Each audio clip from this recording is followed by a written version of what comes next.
Hey, Maverick again. Outdoors again in the garden. Yeah? Yeah, man. Take some breeze. Yeah? Little sunshine too. Yeah? Listen to the bees and the birds and the trees and watch the trees. The breeze that blow through the trees. You see it? I'm going to have to come out in the garden this evening because you know why? You see the topic what I want to touch. It's like we need the full ventilation. Full brain ventilation. All of the natural forces. We can just clear the brain for address a particular topic here. Yeah, man. Hot topic. The Russian invasion of Ukraine. It has hoisted this particular issue on the front burner again. You see me? Yeah, man. The question of how much should sports and politics intermingle? How much should sports be involved in a politics and politics conversely involved in a sports? Personal opinion, personal philosophy, I think sports should be kept as far as possible from politics and politics be kept as far as possible from sports, as much as is reasonably possible. See, I don't think they should intermingle any at all. And it's based on a simple principle, you know. Simple principle. Listen to simple principle. Sport by its nature, see, is about competition based on transparency, honesty. It's competition played by a consistent set of rules. That's the basic essence of competitive sport. See? Now, politics now, on the contrary, both domestically and internationally, politics is based on hypocrisy, double standards, lies, deception, perspectives, and obviously agendas. See?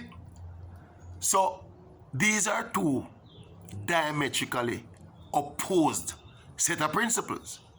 So basically sport and politics in principle, you know, they are immiscible, you know. Them can't mix. They're not supposed to mix. See? There are two conflicting set of principles.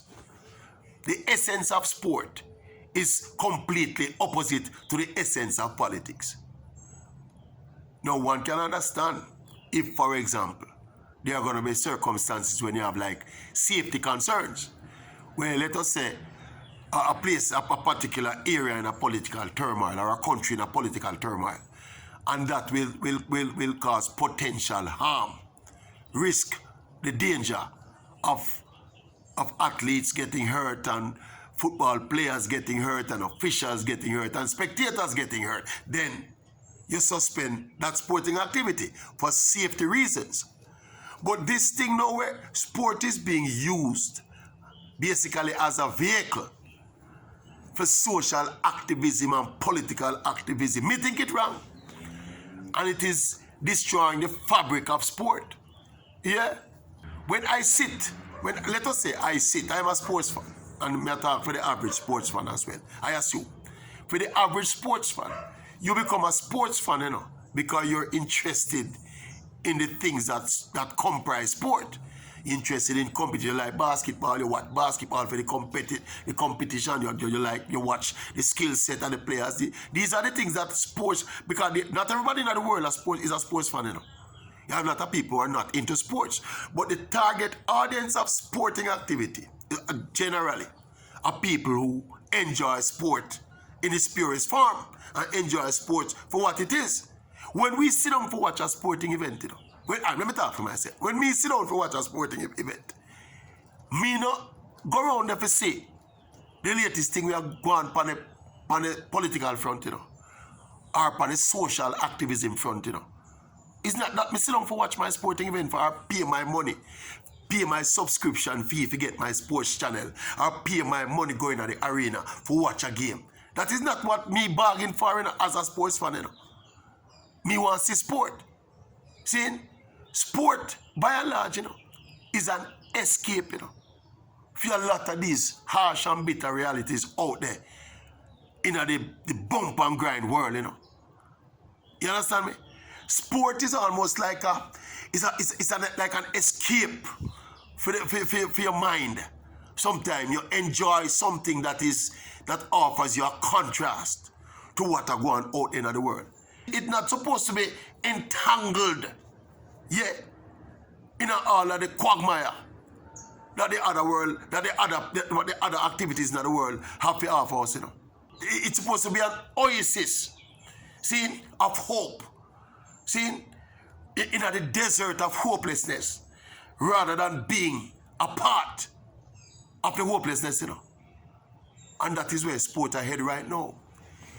Right? That is because sport by and large now, in recent times, it is being used equally as a vehicle for political activism and social activism than it's being used for the purpose for which it was intended, which is to provide sports fans with sporting activity to enjoy.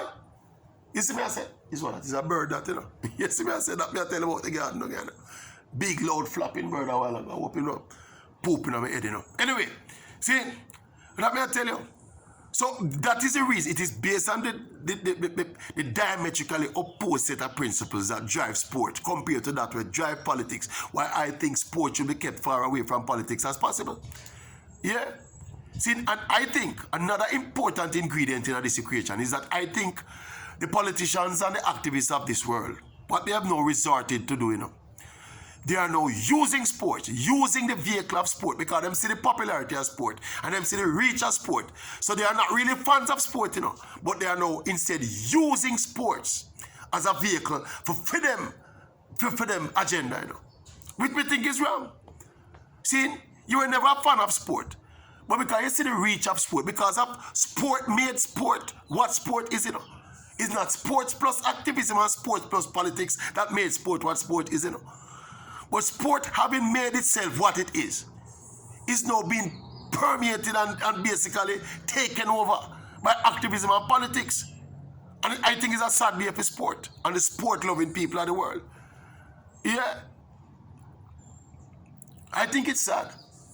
When I sit down now to watch a football match or a basketball match now, or even a cricket game or a tennis, it don't matter what. It's almost like even the people who are doing the coverage and the commentary about sport, you know, it's almost like, you know, mandated, you know, to put in a little segment about social commentary and political commentary, you know. It's distasteful. If I want to see some political analysis, I go around the political station. I don't want to sit down to watch my football game and see somebody lecturing me about the latest turmoil in a warrior or a warrior. Eh?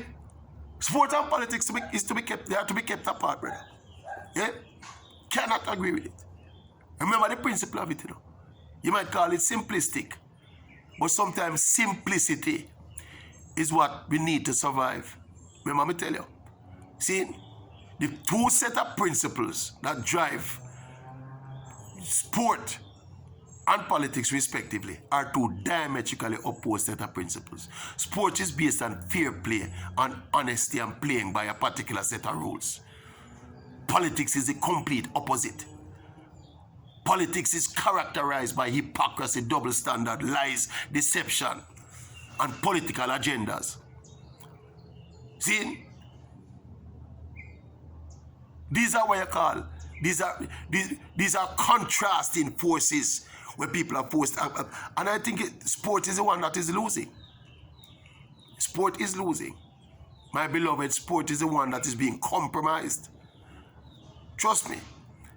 And it might be, sport is such a powerful, it is so powerful that it might not destroy sport completely. But I tell you this, I think the change in face of sport, will eventually over time result in a dwindling of the pure sports fans, the numbers of the pure sports fans, people who just love sports for sports. See, sports are my thing, brother. To me, if you keep your politics around this, and keep the other something around this. See, and look, the people who play sport, you know, and the people, the officials and the fans of sport, we all should have our political ideologies, and our social beliefs, We should have them, Obviously, we are human beings. We are citizens of planet Earth. See? But I think when you go to the sporting arena, or when you venture into the sporting space, then you keep your agenda issues to yourself.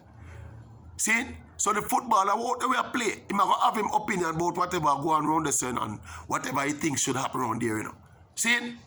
But I think in the sphere, in the sporting arena, in the presence of executing his sporting obligations, if he leave in politics out of that, when him done and him go around in pub, or him go around in church, or him go around in school hall, him go talk in politics. Yeah? See? Or rent some TV time and go make a political speech. Get a church and go into the church, go preach. You preach whatever you want to preach. But I think now sport is being infiltrated, by the other less appealing stuff that is going on around the world, and I think it is affecting the intrinsic value and quality of sport. Yeah, man. See him so. Maverick and the girl, the bird girl. Breeze cool though. Real thing. And the Maverick, for the best and most credible opinion on all issues of which I speak. Remember the Oral Tracy Maverick YouTube channel. Check it out. See it? I stay down here and go and cool out a little bit still. Down here nice. Down here give you different vibes. Tranquility. You see me I say? Yeah, man. Tranquility. Yeah. It helps with clarity of thought. Yeah? Them kind of settings. You see it? Yeah, man. Think about what I say. Oral Tracy Maverick, the YouTube channel. Check in. Subscribe. Comment. Tell me what you think about all of my talk this evening. Tell me what you think about all of me say in other video. Because I'm real talking. I'm talking from the heart. Yeah, man. I'm a corrupt sportsman. Remember me tell you that. Yeah? And maybe we can check out still. See it?